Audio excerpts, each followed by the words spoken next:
Hello, what's up mga kamaster, mga kamakoys vlog. So una sa tanan, salamat sa mga nag-entry sa ilang mga logo kaning makita ninyo karon o mo ni siya ng mga logo. Salamat sa nag-entry ani sa mga CEC class logo ug batch name. Una sa tanan, atong kuan ani, atong goal is makumpleto na to tanan ang logo sa CEC sa Philippine Army. So gikan sa batch 1 padulong sa batch 700 is ang pinakalas 94 sarang nga na, so 800 na siguro. So kinahanglan na to siya kumpletoon. So first na to niya accomplishment kung makumpleto na to, no. So makita man ninyo diha kung kinsa na mga dito sa akong mga gipost dito sa iyang title na mga CEC class ana, makita ninyo ang pagkasunod-sunod kinsa inyong mga classmate, kinsa senior sa inyo ana. Makita niyo dito. Kung wala pa mo naka-entry, paki-entry na lang, i-comments lang ninyo, i-send ninyo o i-direct nyo message sa kuha para ato siyang i-entry dito mga kamaster, no. Ug kana pong gapangutan na unsa daw nako pag 3D, so wala ko, di ko kabaloon sa pag 3D.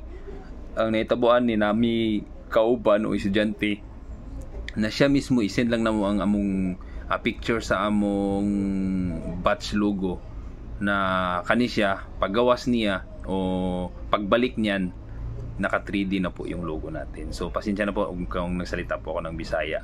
So mga ka-Makoys vlog diyan, mga ka-master, mga ka-immortal, sa hindi pa nakapag-send ng logo nila, basta kay nakapag-undergo ka ng candidate soldier course, pwede po kayong mag-entry dyan. So exclusive lang po ito sa CEC po ha, mga graduate ng candidate soldier course.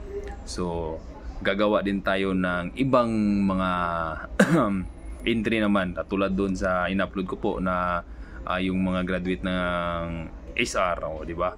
Pinagsunod-sunod natin 'yon. Pero nag-focus tayo ngayon dito sa CEC kasi ito yung pinakamarami. At dito ko din nalaman kung sino yung mga classmate ko po ng mga classmate ko po sa 2008 na training, yung mga classmate namin sa iba't ibang division, anong mga class name nila, anong class nila. At andito ko nalaman na yung class pala namin sa 2008 is kami yung kumbaga pinaka senior, kami yung 180-08. Yan, okay mga kamaster, mga kamakoys vlog, paki-entry na lang, paki-comment down below. Salamat sa lahat ng nag-effort na mag-entry, at kung sino po yung marunong gumawa ng logo na 3D, paki-PM po ako ano yung ginamit nyo na apps para po ma-3D natin lahat ng logo na nag-entry dito para gumanda yung logo nyo. So yun po yung hinahanap ko ngayon sa Play Store, kung anong apps yun, kung anong apps ang gagamitin para ma-3D natin o ma-enhance natin yung logo na gumanda, di ba? So isa yan na ano natin need natin i-accomplish. So panat na mga kamaster, paki-follow, like and share Makoys Vlog. Sa hindi pa po nakapollow dyan, paki-follow po mga Makoys Vlog, paki-click ng follow button. And then shoutout po sa trupa natin dyan, sa mga MP ng Port ID.